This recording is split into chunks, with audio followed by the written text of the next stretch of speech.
Last episode, we saw Dres 6 pass by Eve on an interplanetary slingshot. On the way, the crew dropped off a package of sorts. On this was 2 spacecraft, snuggly packed and destined to land upon the bodies of the Eve system. After some course corrections, the first of these was released onto a trajectory which would enter the atmosphere of the purple planet. Entry was fierce, and as flames engulfed the tiny spacecraft, it was uncertain if the heat shield could take such a battering. In fact, the ablative material was entirely used up, leaving sensitive equipment vulnerable to the intense heat. But the dense atmosphere of Eve soon showed its strength. With the G readout climbing to 10, the spacecraft decelerated from over 2 kilometers per second to subsonic in a matter of seconds, at 43 kilometers altitude. This sort of density would make any attempt to return to space problematic, but today it would prove quite useful to the mission. You see, this spacecraft is a helicopter, fitted with extendable propeller blades to take advantage of the dense, even air for transport and exploration. Thick purple clouds soon engulfed the plucky probe, completely concealing the sky and ground from view.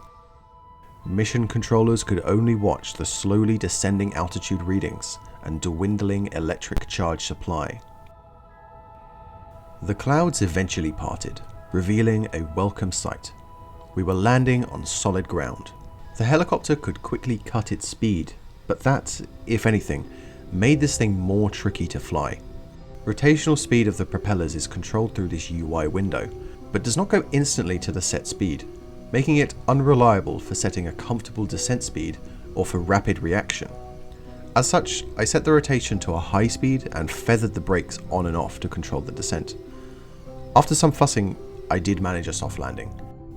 Under this thick layer of cloud, it appears to be almost nighttime, but there is just enough sunlight to recharge the batteries. With only a few experiments, it wasn't long before we were done, but this probe is mobile and can, when we choose, fly to other biomes. Meanwhile, back in space, the other half of the spacecraft was on a long approach to Gili.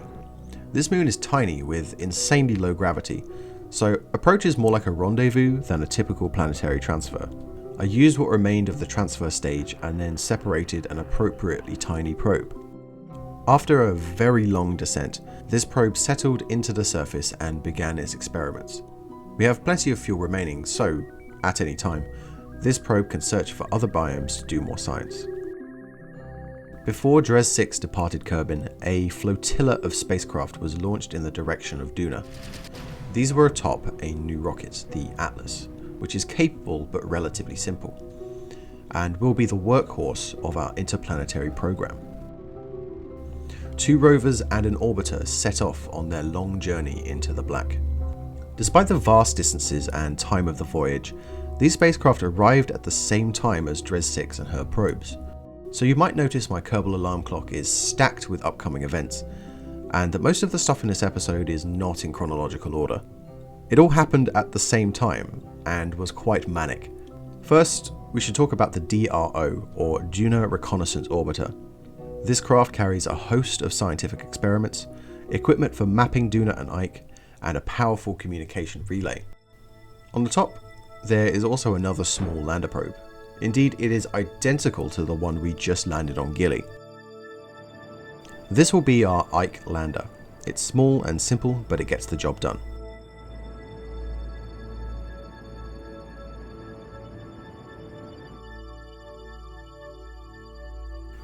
Once landed, the DRO could settle into a polar orbit to collect mapping data of the red planet.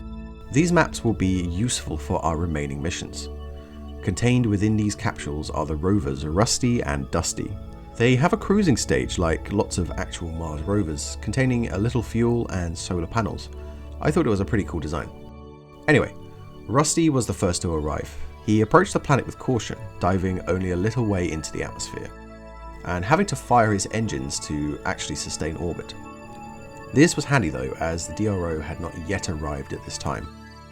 Dusty, however, was much more bold, perhaps too much. Despite intending to reach orbit to have more control over the landing zone, Dusty soon found he was descending quick. In a blind panic, with no signal back to Kerbin, landing mode was initiated. It wasn't the cleanest separation, granted, but it was months before that I designed this thing. I'd forgotten the controls. Chutes deployed safely at 3 kilometers altitude. However, because of the communication blackout, the engines could only be throttled to max. It's a good job I had all that practice with the Eve helicopter earlier. Once landed, the descent stage was separated and blasted off, crashing into the surface. That was not the cleanest landing, so let's see what it was supposed to look like.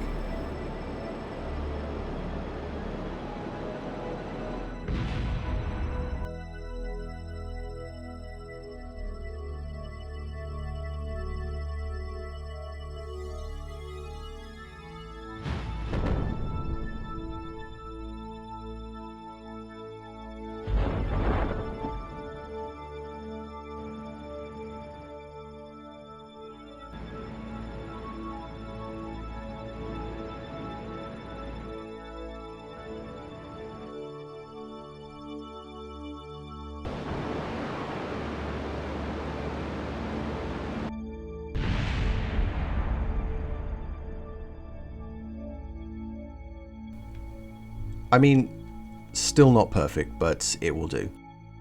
We will return to the adventures of Rusty and Dusty another time, but for now we must head to the outer solar system, where the Phosphorus probes have arrived at that distant green orb and his moons. Phosphorus 2 was the first to arrive. A short burst from the engine set a course to fly by Tylo, the largest moon with a gravity similar to Kerbin. This captured the probe into a Julian orbit. Her sister ship did similarly, but this time passing by the mysterious blue marble Lathe into a tight orbit. Lathe is, somehow, a sister of Kerbin, with blue seas and fluffy white clouds. How can that be? Solar energy out here is minuscule. Future visits entered planning immediately. For now, these probes shall keep watch, having more encounters and close passes, for soon we shall return. Thank you so much for watching. Take care.